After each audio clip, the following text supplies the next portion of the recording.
Fala pessoal, tudo bem com vocês? Espero que vocês estejam muito bem neste dia.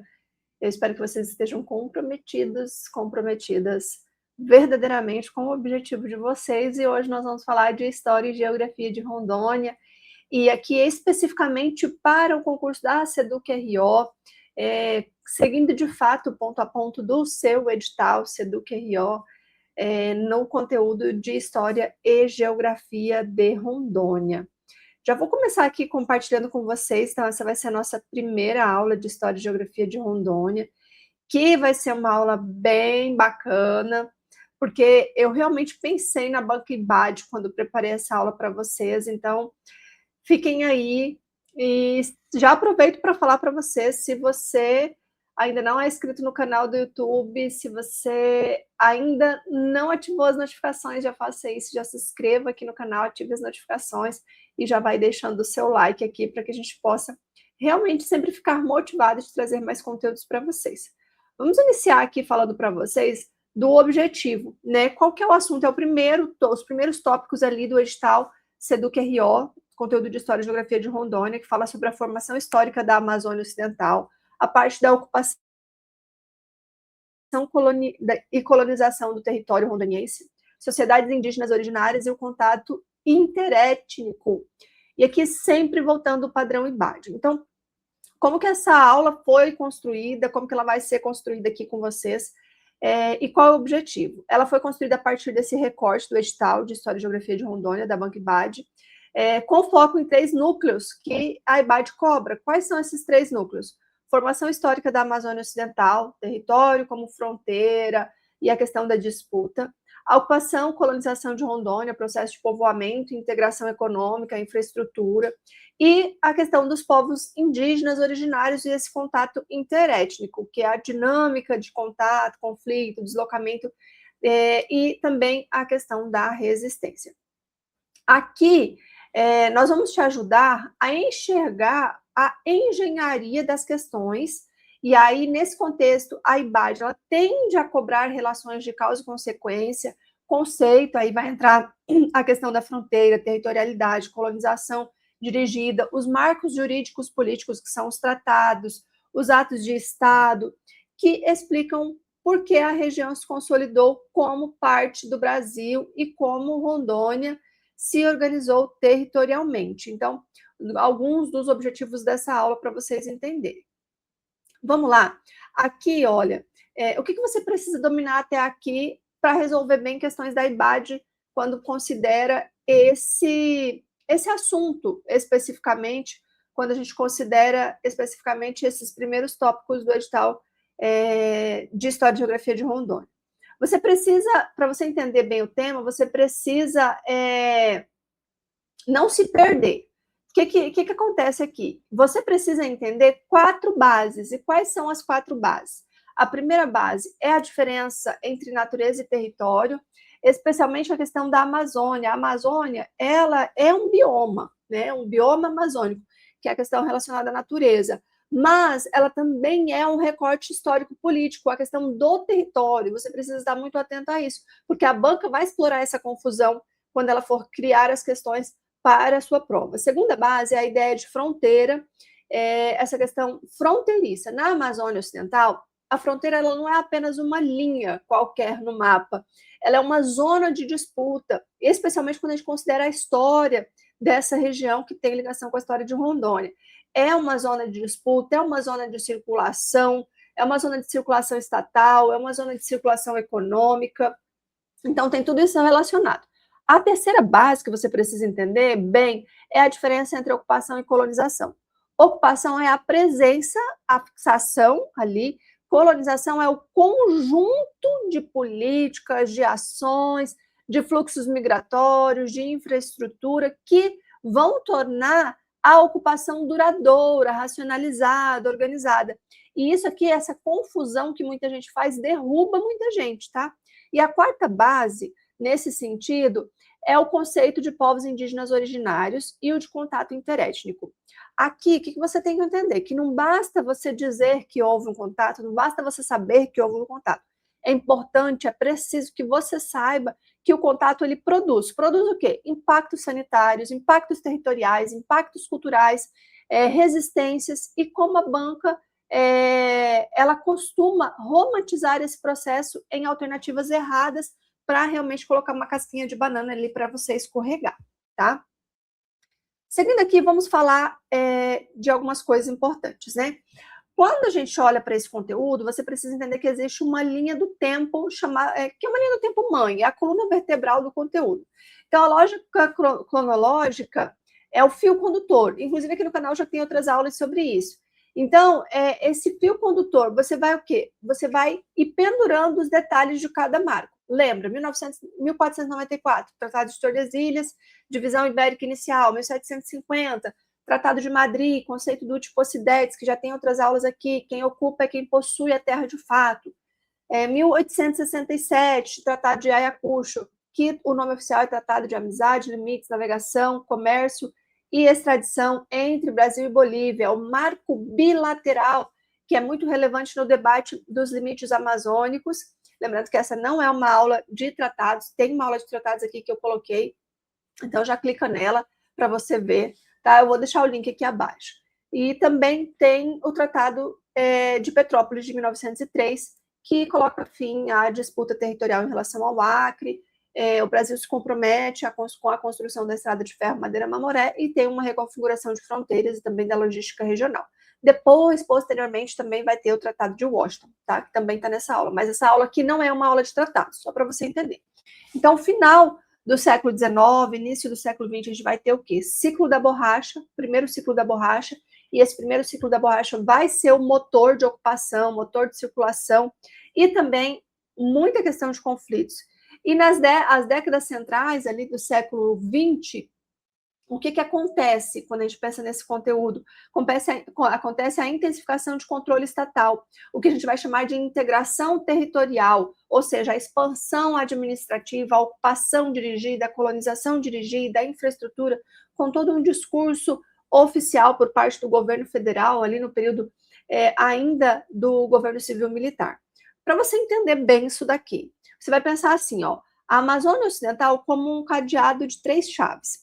A primeira chave são os tratados, o limite, a questão do direito internacional, diplomacia. A segunda é a economia, e você vai pensar no quê? Extrativismo, circulação, migração, e a terceira é o próprio Estado. O Estado aqui como nação, administração, infraestrutura, controle. Se uma chave falta, você acaba não entendendo porque o território acaba ali sendo fechado como território brasileiro, como território amazônico, como região que hoje é Rondônia, tá? Seguindo aqui, nós temos a questão da formação histórica da Amazônia Ocidental, que está lá no seu edital. E o que é essa formação histórica? O que ela significa aqui? O que você precisa saber para você e para a sua prova realmente afiado?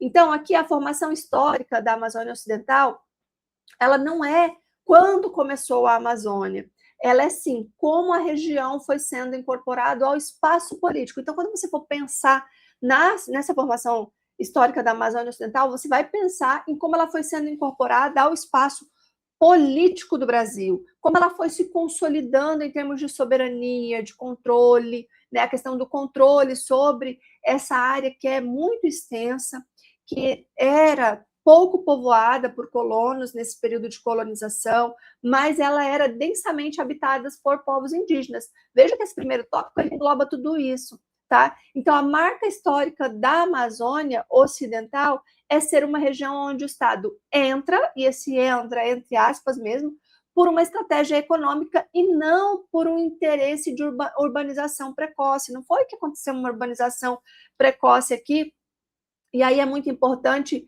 a gente entender isso, que esse primeiro momento é um momento que o Estado ele vai entrar por um interesse mesmo, por esse interesse econômico, e é importante que você entenda isso.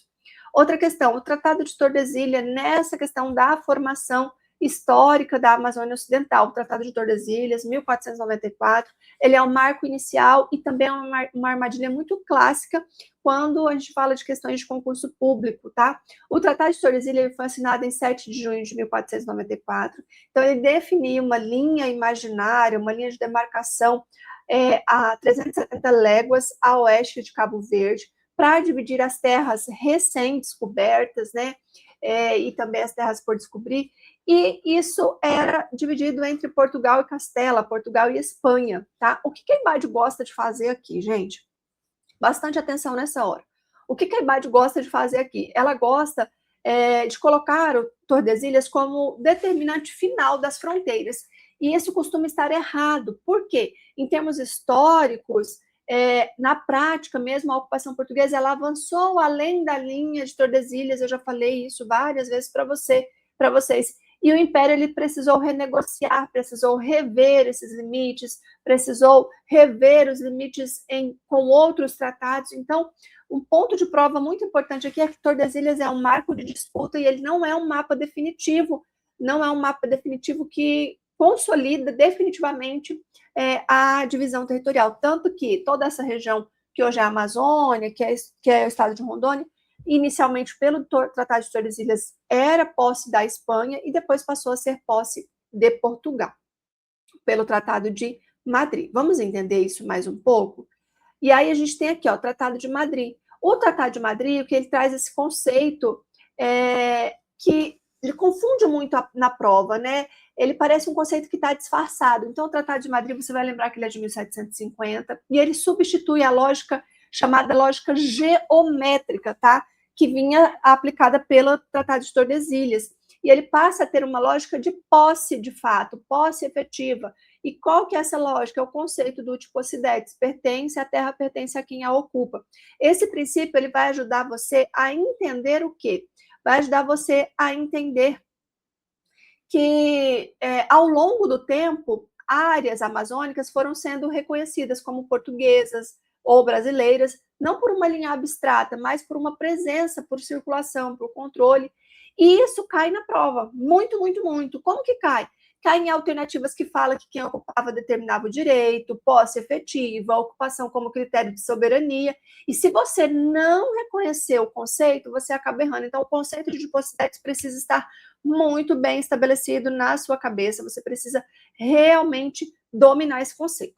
Posteriormente, a gente tem o Tratado de Ayacucho, de 1867. Esse Tratado de Ayacucho ele vai falar ali sobre a fronteira Brasil-Bolívia e uma lógica diplomática da região.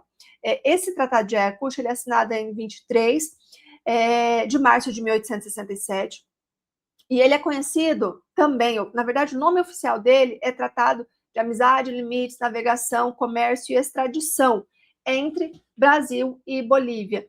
E ele integra a história mais diplomática desses limites relacionados à Amazônia Ocidental. O ponto bem didático aqui não é que você deve decorar as cartografias, mas que você deve compreender. Compreender o quê, Eliane?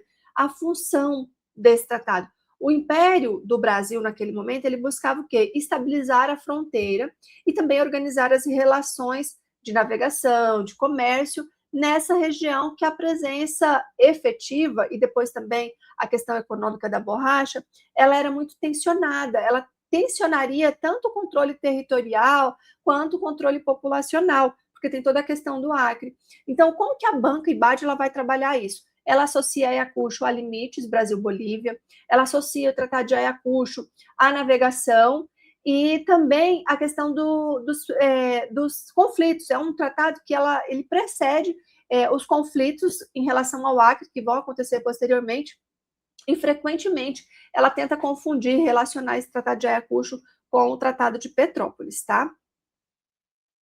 Ainda nós temos o Tratado de Petrópolis, que eu falei, eu tenho uma aula aqui que é só de tratado, mas eu estou repisando isso por conta desse ponto exclusivo, que é o ponto do seu edital. Então, o Tratado de Petrópolis quando a economia ela passa a virar território. Por quê? Vamos entender isso? O Tratado de Petrópolis, ele é de 1903, mais precisamente do dia 17 de novembro de 1903, e ele põe fim a essa disputa territorial em relação ao Acre, uma disputa entre Brasil e Bolívia, E o Brasil, ele, nesse momento do Tratado de Petrópolis, ele se compromete a indenizar a Bolívia com 2 milhões de libras esterlinas, se compromete com a construção da estrada de ferro Madeira-Mamoré. E aí, para que eles se comprometem com isso? Porque a Bolívia precisava de viabilizar ali o escoamento dos seus produtos. Então, isso também viabiliza a questão do trânsito e das trocas comerciais nesse sistema amazônico, por isso tem toda a relação com essa colonização amazônica. Aqui, o raciocínio que a IBAD cobra é o quê? A borracha, ela valoriza a região, e nós estamos falando desse primeiro ciclo da borracha, segunda metade do século XIX, e vai gerar o quê? Uma disputa. E essa disputa, ela vai ficando tão forte que ela vai exigir um acordo diplomático. O acordo exige o quê? Infraestrutura. E a infraestrutura, que é a construção da estrada de ferro Madeira-Mamoré, ela reorganiza a ocupação e também ela vai criar novos núcleos urbanos, núcleos populacionais, novos fluxos humanos também. Tá? Seguindo aqui, para a gente seguir bem na linha mesmo objetiva, porque a ideia aqui é entregar um conteúdo bem objetivo para você, nós temos aqui a ocupação e a colonização do território rondoniense, que se liga diretamente com esse primeiro ponto de conteúdo do edital. Então, aqui uma diferença que salva muito é que ocupação não é colonização, pelo amor de Deus, ocupação não é colonização, porque a banca tenta confundir isso. E assim, não é genérico, tá? Ocupação, ela é a presença humana no território, ela é a utilização do território. Colonização, ela é um processo que vai ordenar, um processo de organização, de direcionamento e consolidação da ocupação. E, geralmente, esse processo, quando a gente fala de colonização, ele está ligado a políticas de Estado, migração orientada, especialmente quando a gente pensa em estado de Rondônia, a gente tem a colonização dirigida, tem toda uma questão de infraestrutura por trás, tá? Então, em Rondônia, essa distinção ela é muito central, porque o território ele passa de uma ocupação majoritariamente indígena, ali tradicional, e de frentes extrativistas mesmo, para uma colonização mais dirigida, que é intensificada no século XX, especialmente na segunda metade do século XX, com todo o discurso e o chamamento público do governo federal, e isso tem um forte impacto na dinâmica territorial. Ainda aqui nesse contexto, o que eu quero que você entenda? Existe uma trilogia das frentes de ocupação. E aqui, o que eu quero que você entenda? Que nós pensamos numa didática para a reta final, porque o seu concurso está batendo a porta aí, né? Tá, a prova está aí. Então, para que você entenda, Rondônia, ela se formou em 3 frentes principais. E essas 3 frentes, elas estão em sequência histórica e com sobreposições. A primeira frente é a frente indígena, que é uma frente originária, é a base do território, que é uma questão anterior ao Estado, e essa base territorial, ela vai dar caminho para que hoje é o Estado de Rondônia. E a segunda frente é a frente extrativista. Essa segunda frente, que é a frente extrativista, estou olhando aqui para o lado que é o meu retorno, tá, gente? Só para eu saber se está tudo certo. A segunda frente, essa frente extrativista, que ela prevê o quê? Essa frente extrativista, ela está relacionada diretamente com os seringais, ela está relacionada diretamente com a questão dos rios, da circulação de mercadorias, do trabalho. E a terceira frente é a frente realmente da colonização, da infraestrutura. Essa frente de colonização de infraestrutura ela é muito importante. Por quê? Porque a gente tem todo um movimento oficial com a participação do INCRA em relação ao estado de Rondônia. Então, vai ser as estradas, os assentamentos, a migração interna, a reorganização espacial. Essa trilogia, ela evita que você reduza tudo simplesmente à questão da borracha, por exemplo, ou também evita que você tenha uma visão apenas moderna, uma visão da colonização de forma equivocada. Então, isso é uma questão bastante importante para que nós verdadeiramente consigamos ter aí um resultado muito, muito bacana em termos do que você está aprendendo sobre a história e geografia de Rondônia, tá? Nós temos também a questão do ciclo da borracha como um motor de ocupação e a questão de muitos conflitos, né? O ciclo da borracha, ele tem o primeiro ciclo ali no final do século, segunda metade do século XIX, tá? Início do século XX. Isso vai impulsionar a extração do látex. e vai transformar a Amazônia em uma área estratégica para quê? Para o mercado, para o comércio. O que importa para Rondônia? Essa questão das frentes extrativistas, dos seringais, elas vão ampliar a circulação, vão ampliar a presença de pessoas não indígenas, vai vir um fluxo migratório de nordestinos para a região, e isso vai ir alterando as relações. Por que nós estamos batendo muito em questão indígena? Porque esse primeiro tópico ele fala das relações interétnicas. Então, ele vai alterar essas relações territoriais, ele vai gerar conflito com os povos tradicionais, com os povos indígenas, inclusive em relação à questão da exploração, da violência, exploração da mão de obra, a violência associada ao avanço seringalista. Teve todo um conflito dos seringueiros ali em relação aos indígenas. Então, o que a gente precisa entender? Os exemplos que a gente pode trazer aqui é que, quando você pensa em seringal, você não deve imaginar apenas o produto, o látex, a seringa, a borracha, mas você deve imaginar um sistema social. Aqui no canal também tem aula especificamente que eu falo sobre isso. Por quê? Porque existe todo o sistema de aviamento, onde tem o patrão, que é o seringalista, todo o sistema de endividamento, que o nordestino ele já vem devendo até a passagem dele, ele precisa comprar tudo no barracão para que ele possa subsistir, e ele vai ficando numa dívida eterna e numa condição que a gente chama de uma condição análoga à condição de escravo. Então, esse seringueiro, que é o nordestino que vem, ele vai entrar nesse sistema de endividamento.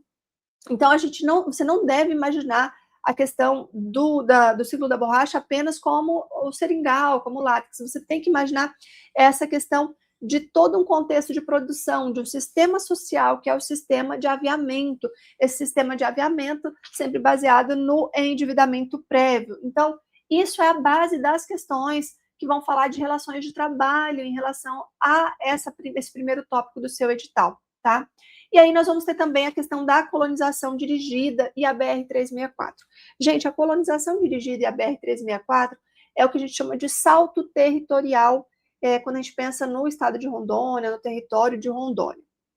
E esse salto territorial para uma inclusão nacional, para realmente essa conexão nacional. Então, na segunda metade do século XX, ali no contexto de governo civil-militar, vai ter a colonização intensificada por uma chamada colonização dirigida. Essa colonização dirigida é quando o governo ele se propõe por meio do INCRA, fazer a divisão de terras, a distribuição de terras e um chamamento público de ocupação dessa região. Então, vai ter toda a questão dos projetos de integração nacional, né, o PIN, que é o Projeto de Integração Nacional, os projetos integrados de colonização, que são os PICs, tem os projetos de assentamento, os projetos de assentamento dirigido, e tudo isso vai intensificar nesse momento. Aqui o padrão de prova, quando a gente pensa na IBAD especificamente, ela costuma ligar o conceito de colonização, a questão de colonização dirigida, e algumas consequências, como, por exemplo, a urbanização, a municipalização, os conflitos fundiários, os conflitos ambientais, as questões ambientais. Então, a gente tem que ficar bastante atento a isso para não errar, tá? Aqui nós ainda temos também a questão das sociedades indígenas. As sociedades indígenas e os povos originários e esse contato interétnico.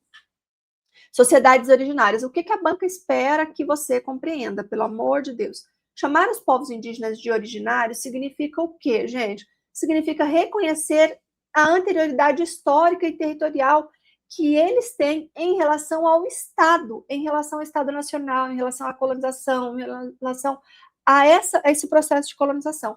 E essas sociedades, elas possuem uma organização social, elas possuem sistemas de conhecimento, línguas, cosmologias, formas próprias de sociedade, de integração, de relação com o meio, inclusive, e um erro frequente é tratar os povos indígenas como grupos sem estruturas, e isso costuma ser justamente um tipo de alternativa que a banca traz para que você possa escorregar ali. Então, você não tem como você, aqui, nesse contexto, você não entender que a questão da territorialidade, muito mais do que a questão de terra, muito mais do que a questão do espaço geográfico, mas sim como memória, também como a questão da rota, como a questão local, como a questão sagrada para esses povos, como um modo de vida, como a questão da identidade mesmo coletiva dos povos indígenas. E isso